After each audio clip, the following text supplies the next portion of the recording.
Hello बच्चों, मैं आपकी सोशल साइंस की एजुकेटर निहारिका और आज हम नया चैप्टर स्टार्ट करने वाले हैं that is pastoralist in the modern world. बहुत प्यारा सा चैप्टर है। पैस्टोरलिज्म के बारे में पढ़ेंगे, हम नोमैड्स के बारे में पढ़ेंगे, जो चरवाहे होते हैं ना उनके बारे में पढ़ेंगे।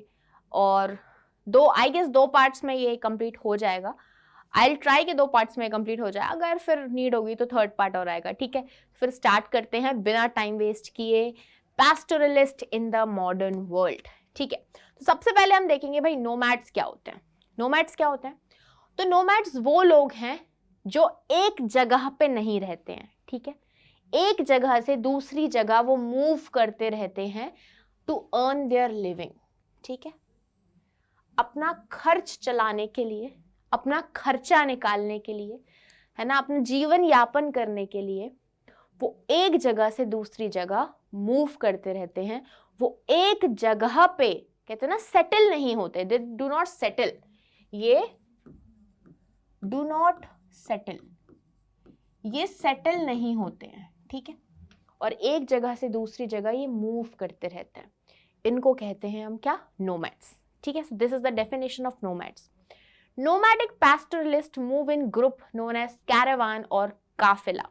अब नोमैडिक पैस्टोरलिस्ट मतलब ऐसे लोग जो यहां से वहां मूव कर रहे हो, जो चरवाहे हैं। ठीक है, चरवाहे हैं, अपने कैटल्स के साथ जो उनको चरवाने लेके जाते हैं। ठीक है, तो वो ग्रुप में मूव करते हैं, ये सिंगल नहीं, ये ग्रुप में मूव करते हैं। ठीक है, एक ग्रुप होगा, बहुत सारे अलग अलग नोमैड्स होंगे, पैस्टोरलिस्ट होंगे, अपने अपने कैटल के साथ ये मूव करेंगे। तो उस ग्रुप को हम कहते हैं कैरावान और काफिला। ये 1 मार्कर क्वेश्चन है बेटा, ये आ जाता है 1 मार्क में। ठीक है, ऐसे ही क्वेश्चंस आते हैं 1 मार्क में, पता है, ऐसे 1 वर्ड वाले ऐसे क्वेश्चंस आते हैं। कोई टफ क्वेश्चन नहीं रहते हैं, बस हमको ना एनसीईआरटी पे फोकस करना है, इन पे ध्यान देना है और पूरा पेपर सॉर्टेड है, टेंशन नहीं लेना है। ठीक है, भाई पैस्टोरलिस्ट की डेफिनेशन देखते हैं। So they are the people who breeds and take care of animals, मतलब जो एनिमल से डील करते हैं। ठीक है, एनिमल को पालते हैं, है ना, वो कैटल्स को पालते हैं, उनको अपने साथ लेके जाते हैं, ग्रेज कराते हैं। ठीक है, तो जो भी एनिमल्स के साथ डील करते हैं, उनको ब्रीड कराते हैं, दैट इज पैस्टोरलिस्ट। ठीक है, दीज आर पैस्टोरलिस्ट। ओके, नेक्स्ट, अब भाबर क्या है? तो भाबर एक एरिया है ड्राई फॉरेस्ट का which is below the foot hills of Garhwal and Kumaon region. ठीक है, फुट हिल्स क्या होते हैं? फुट हिल्स जो हो गए जैसे माउंटेन है, ठीक है, माउंटेन है, माउंटेन का जो पैर वाला एरिया है ना, इसको हम कहेंगे फुट हिल्स। ठीक है, this is foot hills. Okay, तो भाबर एक एरिया है ड्राई फॉरेस्ट टाइप का विच इज कहां पे लोकेटेड है? Foot hills. किस एरिया के फुट हिल्स में? गढ़वाल और कुमाऊं रीजन के फुट हिल्स में ये लोकेटेड है। ठीक है, बुगियाल क्या होते हैं? अब ये vast meadows in the high mountains are called bugyals. देखो ये देख रहे हैं ना आप, ये दीज आर बुगियाल्स। ठीक है, ये हाई माउंटेन्स में होते हैं। ठीक है, दीज आर वास्ट मीडोज जो कि हाई माउंटेन्स में है, that are called bugyal. Okay, now kharif crop क्या है? अब खरीफ क्रॉप वो क्रॉप है जो कि रेनी सीजन के स्टार्टिंग में बोई जाती है। ठीक है, कब बोई जाती है, कब सो की जाती है? जब रेनी सीजन स्टार्ट ही हो रहा है ना, रेनी सीजन का स्टार्ट हुआ है, बिगनिंग हुआ है, तब ये बोई जाती है, तब ये सो की जाती है and is harvested at the beginning of the winter season. ठीक है, और कब हार्वेस्ट की जाती, कब उसको काटा जाता? विंटर सीजन के स्टार्टिंग में। ठीक है, तो उसको सो किया गया कब? रेनी सीजन के स्टार्टिंग में, और विंटर तक आते आते तक पक गई क्रॉप, अच्छी कहते हैं ना, अच्छी मैच्योर हो गई क्रॉप, उसके बाद उसको विंटर सीजन की स्टार्टिंग में उसको हार्वेस्ट कर दिया जाता है। इसको हम कहते हैं खरीफ क्रॉप। Example rice. ठीक है, rice is a great example of this. अब राबी क्रॉप क्या होती है? राबी क्रॉप जो कि विंटर की स्टार्टिंग में बोई जाती है और समर की स्टार्टिंग में काटी जाती है। ठीक है, दैट इज राबी क्रॉप। जैसे वीट और पल्सेस, अब ठंड आ रही है तो धीरे धीरे अभी जब जैसी ठंड स्टार्ट होगी तब जो वीट, जो गेहूं है, जो दालें हैं, इनको बोया जाएगा, और जैसे जैसे हमारी गर्मियां स्टार्ट होंगी उस टाइम पे इनको काटा जाएगा। ठीक है, तो these are rabi crop. Okay, next, अब हम देखेंगे कुछ इंपॉर्टेंट पैस्टोरल नोमैड्स इंडिया और वर्ल्ड में, ठीक है। इंडिया में और वर्ल्ड में कुछ जो इंपॉर्टेंट नोमैडिक कम्युनिटी, कहते हैं ना कुछ कम्युनिटीज ही होती हैं, कुछ ऐसी कम्युनिटीज हैं, कुछ ऐसे मतलब उस पर्टिकुलर कास्ट के लोग वो नोमैड्स ही होते हैं, तो उनके बारे में हम देखेंगे अब, ठीक है। तो भाई गुज्जर बकरवाल ये कहाँ पाए जाते हैं? ये जम्मू एंड कश्मीर में पाए जाते हैं। बहुत इंपॉर्टेंट चार्ट है बेटा, ये बहुत इंपॉर्टेंट टेबल है, इसको अच्छे से देखना। तो गुज्जर बकरवाल कहाँ है? जम्मू एंड कश्मीर में है। गद्दीस कहाँ है? हिमाचल प्रदेश में पाए जाते हैं। भोतिया है कहाँ? उत्तराखंड में पाए जाते हैं। रैकास है राजस्थान में। बंजारास कहाँ पे पाए जाते हैं? राजस्थान और मध्य प्रदेश में पाए जाते हैं, ठीक है। मालधारीस कहाँ पाए जाते हैं? गुजरात में, ठीक है। फिर है डांगर्स कहाँ पाए जाते हैं? महाराष्ट्र में पाए जाते हैं। कुरुमास, कुरुबास और गोलास कहाँ पाए जाते हैं? कर्नाटका, आंध्र प्रदेश और तेलंगाना में। मोनपास अरुणाचल प्रदेश में। तो ये नेम है, ये क्या है?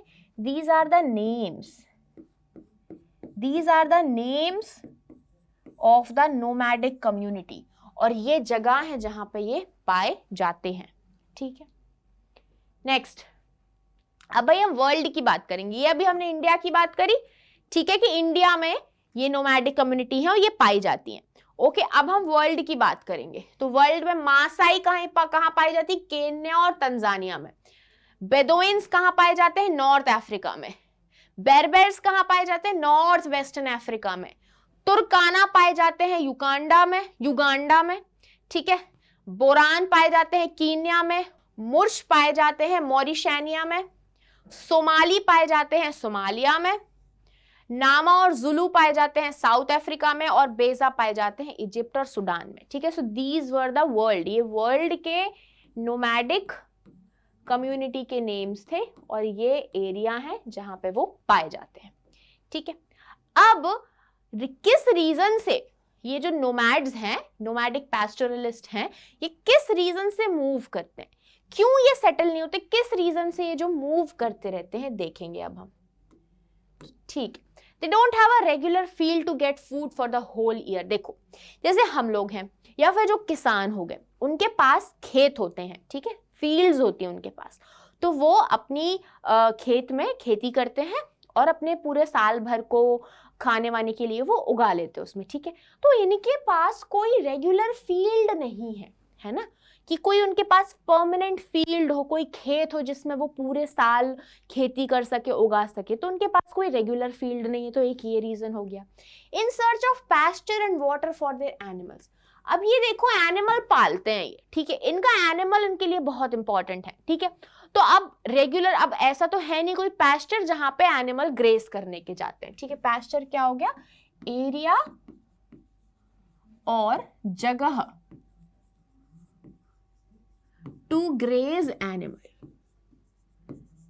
ठीक है, जहां पे एनिमल्स ग्रेज करने के लिए जाते हैं। ओके, तो भाई पैस्चर्स, भाई कि उनके एनिमल के लिए ऐसे लैंड हो जहां पे ग्रेज करना इजी हो, एनिमल उनके ग्रेज कर सके, वाटर हो उनके एनिमल्स के लिए, तो वो ऐसी जगह ढूंढते रहते हैं, ठीक है, क्योंकि उनके पास तो भाई उनके एनिमल्स ही उनका सब कुछ है ना। तो वो ऐसी जगह ढूंढते रहते हैं और उनको जहां वो जगह मिलती है तो वो मूव कर जाते हैं, ठीक है, to protect themselves from harsh weather conditions.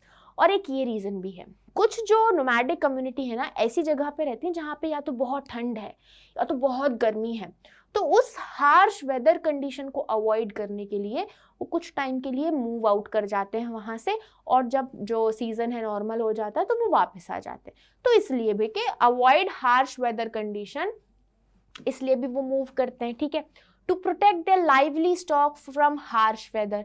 अब लाइवली स्टॉक के लिए लाइव स्टॉक है, ठीक है, to protect their livestock मतलब उनके जो एनिमल्स हैं, अब जैसे ह्यूमंस हैं उनको ठंड लगती है, ऐसे एनिमल्स को भी तो ठंड लगती है ना, तो उनका जो लाइव स्टॉक है, जो उनके एनिमल्स हैं, उनको भी हार्श वेदर से प्रोटेक्ट करने के लिए वो मूव करते हैं। So these are the reasons जिसकी वजह से जो नोमैड्स हैं वो मूव करते हैं, ठीक है।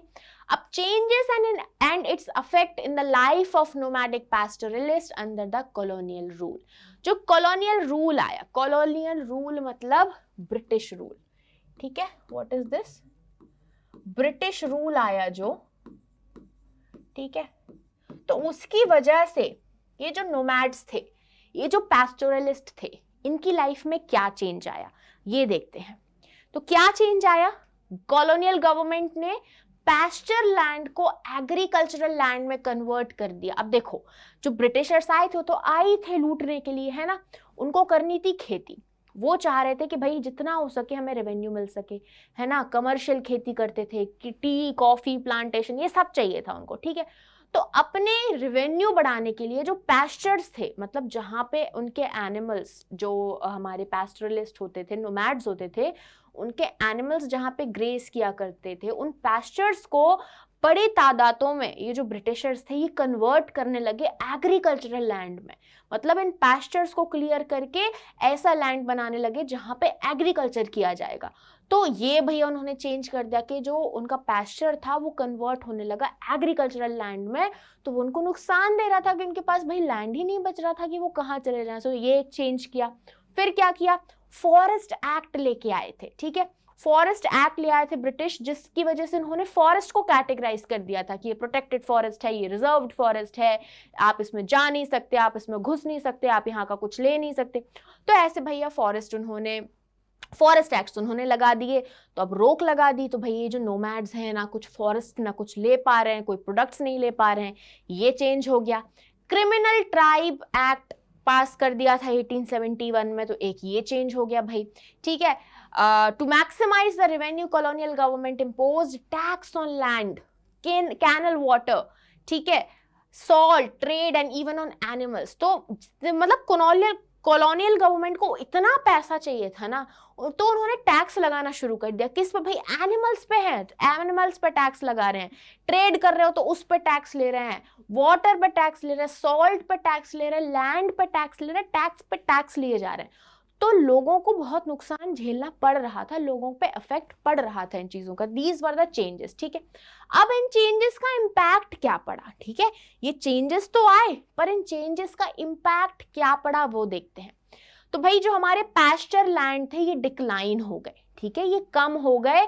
और इसकी वजह से लाइव स्टॉक जो है, देखो पैस्चर लैंड डिक्लाइन हो रहा है, एनिमल्स कहाँ जाके चरेंगे, तो उनका लाइफ स्टॉक जो है वो कम हो रहा था, वो खत्म हो रहे थे, ठीक है। तो पैस्चर लैंड कम हो रहा था।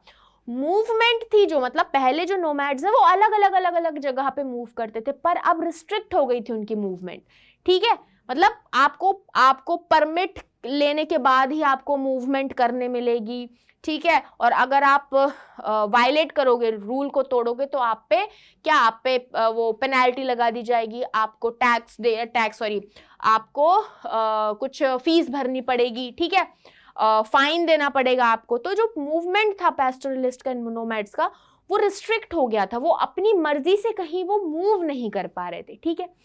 इनको भैया क्रिमिनल, यहाँ पे जो आया था ना एक्ट, क्रिमिनल ट्राइब्स एक्ट, तो भैया इनको क्रिमिनल बोल दिया था, ठीक है।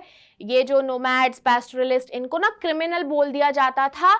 and can live in notified area only under extreme surveillance of local police. Movement was restricted by permit system. मतलब इन लोगों को क्रिमिनल बोल दिया जाता था और बोलते थे कि आपको सिर्फ एक ही इसी एरिया में रहना है, और वो भी बहुत कड़ी निगरानी में, लोकल पुलिस की कड़ी निगरानी में रहना पड़ता था, और नहीं तो भैया उनको फाइन देना पड़ता था। आप वायलेट नहीं कर सकते, आप वायलेट करोगे तो भैया आप पे कड़ी, कहते ना, सजा दे देते थे वो लोग, ठीक है। और अगर आपको मूवमेंट करना है तो आपको परमिट लेना पड़ेगा, परमिशन लेनी पड़ेगी, नहीं तो आप मूव नहीं कर सकते। तो बहुत ज्यादा, कहते ना, इम्पैक्ट पड़ रहा था उनकी लाइवलीहुड पे। ईच वन वॉज गिवन पास, सबको भाई पास दिए गए थे। To enter a grazing tract, a cattle herder had to show the pass and pay taxes, making life difficult. तो हर एक नोमैड को या पैस्टोरलिस्ट को क्या पास दे दिया था। तो अगर उनको अपने कैटल को चरवाने लेके जाना है तो उनको पास दिखाना पड़ेगा, पास दिखाएंगे फिर वो जाएंगे। और भाई अगर, और क्या, टैक्स देना पड़ेगा, ठीक है। तो पास दिखाना है, टैक्स देना है, और तभी आप जो अपने एनिमल्स हैं उनको चरवाने लेके जा सकते हो। तो this was making their life difficult, बहुत डिफिकल्ट हो रही थी उनकी लाइफ, ठीक है। अब भाई कैसे उन लोगों ने अपने आप को चेंजेस के साथ कोप अप किया, देखते हैं।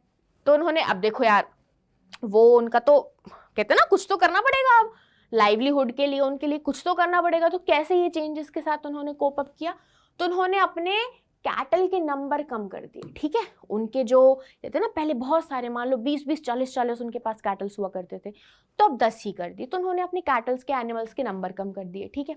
Change their direction of movement, मतलब जिस डायरेक्शन में वो पहले मूव किया करते थे अब उन्होंने वो बदल ली, है ना, कहीं और जाने लगे, ठीक है। कुछ लोग तो भैया लैंड खरीदने लगे और सेटल होने लगे।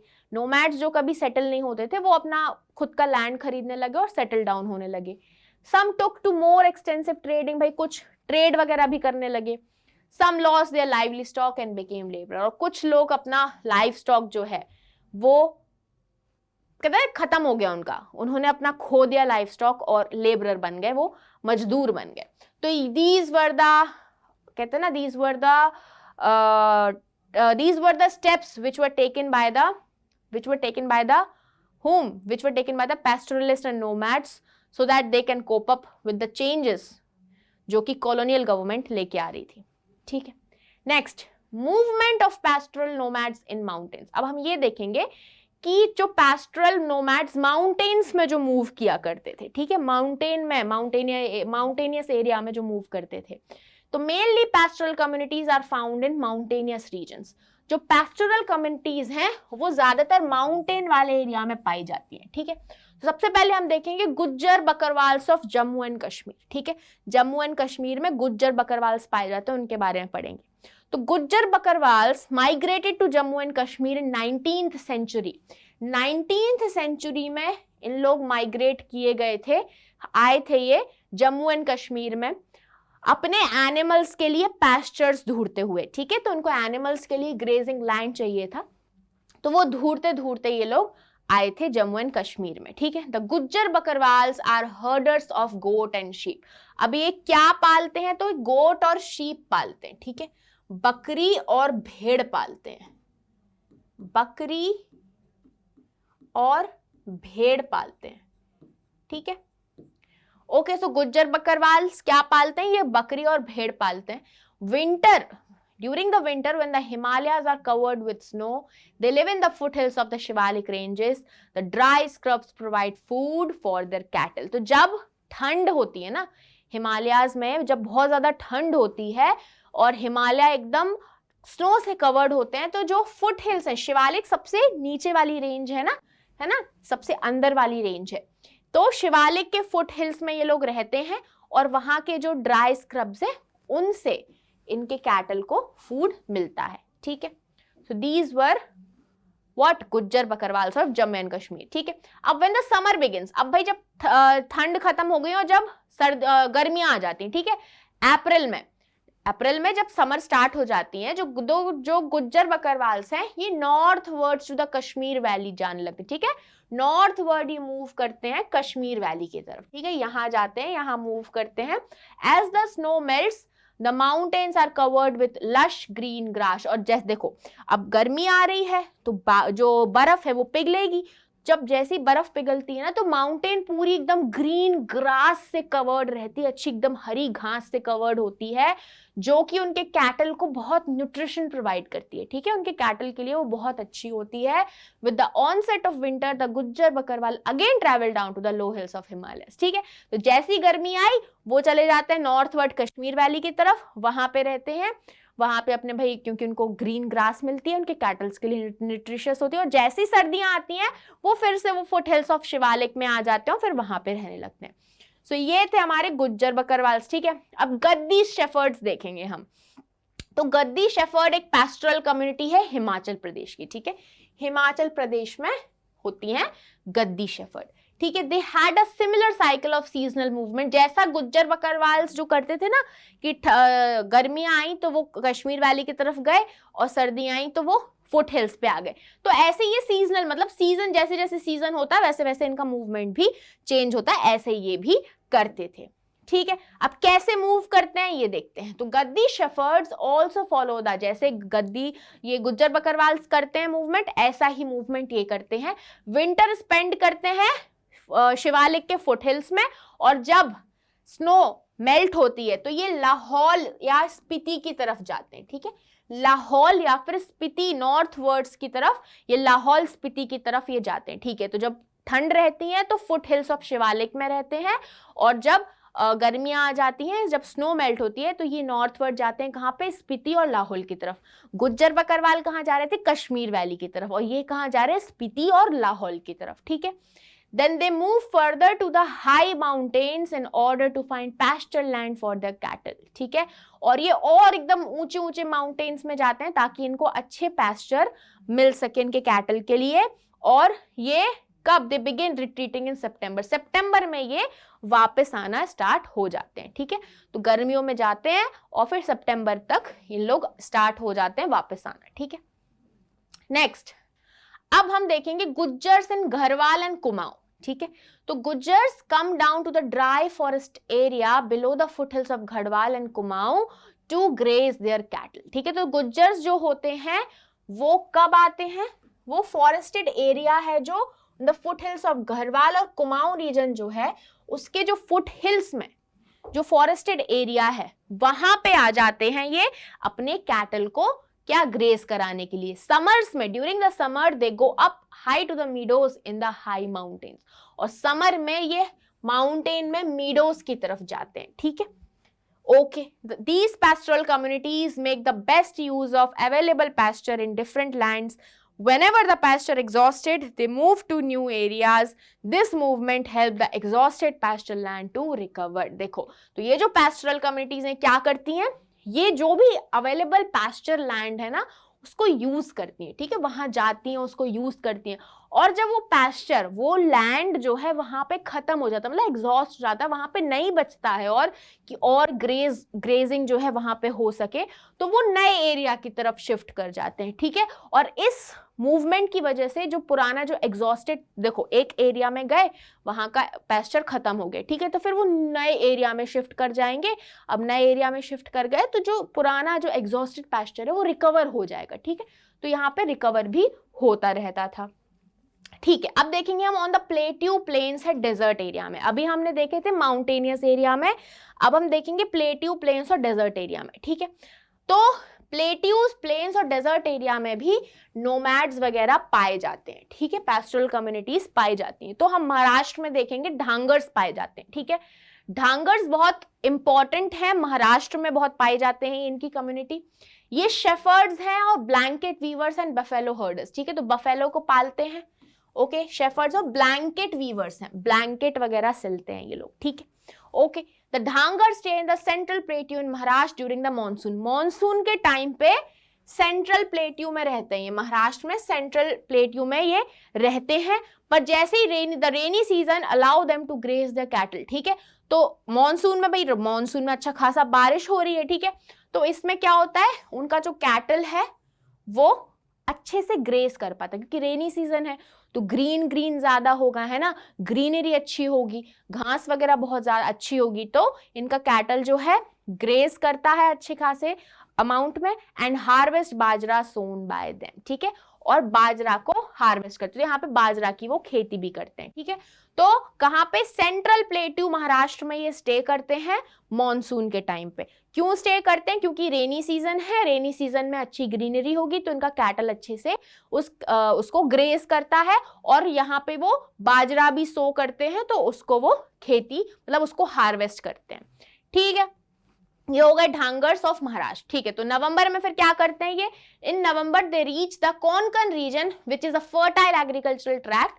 The farmers in the Konkan welcome them because the cattle of the Dhangars graze on the fields and provide manure to them. देखो, अब नवंबर में क्या कर रहे हैं वो? अभी हमने क्या देखा, मॉनसून में जा रहे हैं सेंट्रल प्लेट्यू ऑफ महाराष्ट्र में। ठीक है, नवंबर में ये चले जाते हैं कोंकण रीजन में। ठीक है, कोंकण रीजन क्या है? यहाँ पे अच्छा एग्रीकल्चरल ट्रैक है, अच्छे एग्रीकल्चरल फील्ड्स हैं, फर्टाइल हैं। ठीक है, अच्छे उपजाऊ एग्रीकल्चरल ट्रैक्ट हैं, तो कोंकण रीजन में चले जाते हैं। और यहाँ के जो फार्मर्स हैं बहुत उनको दिल से वेलकम करते हैं कि आप आओ। क्यों वेलकम करते हैं? क्योंकि उनका जो कैटल है, मतलब उनके जो भी वो एनिमल्स पाल रहे हैं, वो कैटल उनकी फील्ड में है ना, इन कोंकण रीजन में जो फार्मर्स हैं उनकी फील्ड में ढांगर्स का कैटल ग्रेस करता है और उनको मैन्योर प्रोवाइड करता है। ठीक है, तो ग्रेस कर रहे हैं उनके कैटल किन के? ढांगर्स के। किन की फील्ड में? कोंकण रीजन के फार्मर्स की फील्ड में, और कोंकण रीजन के फार्मर्स को अच्छा मैन्योर प्रोवाइड कर रहे हैं, तो दोनों का काम होता है, उनका कैटल भी पल रहा है, उनको मैन्योर भी मिल रहा है, तो ऐसा है। ठीक है, the fields thus become ready for the sowing of rabi crops, और उनको मैन्योर मिल रहा है। ठीक है, तो भाई उनके जो फील्ड्स, उनके जो खेत हैं वो एकदम रेडी हो जाते हैं राबी क्रॉप्स को स्लो करने के लिए, ठीक है। The Dhangars return to their dry fields on the onset of monsoon in the Konkan, ठीक है, और वो अपने ड्राई फील्ड्स में रिटर्न कर जाते हैं जैसे ही कोंकण में मॉनसून आ जाता है, ठीक है। तो they return to their dry fields on the onset of the monsoon in the Konkan, ठीक है। सो ये हो गए भाई हमारे ढांगर्स ऑफ महाराष्ट्र। तो ये अभी एक लेक्चर कंप्लीट हुआ है, इसका एक पार्ट अभी हम और देखेंगे और आई विल ट्राई कि एक पार्ट में खत्म हो जाए, नहीं होगा तो फिर एक और पार्ट लेके आएंगे, ठीक है। तो फिर मिलते हैं नेक्स्ट लेक्चर में। और हाँ, अगर इस लेक्चर के या किसी भी लेक्चर के आपको नोट्स डाउनलोड करने हैं तो आप हमारे स्कोर प्लस ऐप से इसको डाउनलोड कर सकते हैं, ठीक है। फिर मिलते हैं नेक्स्ट लेक्चर में। बाय बाय बच्चों।